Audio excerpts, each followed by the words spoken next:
पहिला टिकटकको यो भिडियो हेर्नुहोस् त्यसपछि यसको फनी कमेन्ट्स पढ्नेछौँ लेट्स गो अब बालेन भाइ त्यहाँदेखि त फोक अमेरिका बन्यो फोक चाइना बन्यो फोक इन्डिया बन्यो फोक सबै पार्टी बन्यो मलाई त खुब खुसी लाग्यो आमाको त चाहिँ हो को के तँ चाहिँ भौलै छ आमाका स्याललाई काला भने सहर पर्छ भनेर बुढा पागल भन्थ्यो कि यति चाहिँ नबौला मुला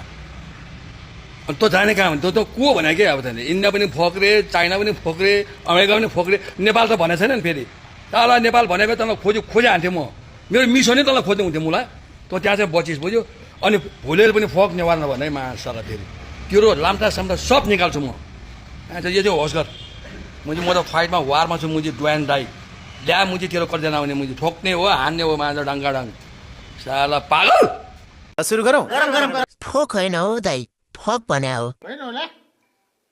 के हो फक राजेन्द्र पख राजेन्द्र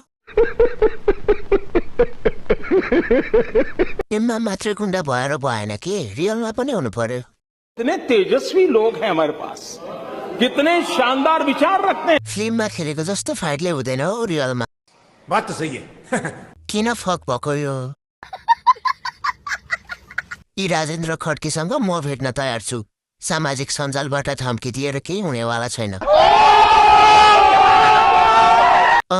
रागाको आन्द्रा निकालेको जस्तो सम्झेको छ नि यो आफै फक मान्छे हो ओ राजेन्द्र मिडियामा ठुलो कुरा नगर जसरी किङ्सले गोपी कृष्णबाट कटरले लखेटेको र त्यो कुरा याद गर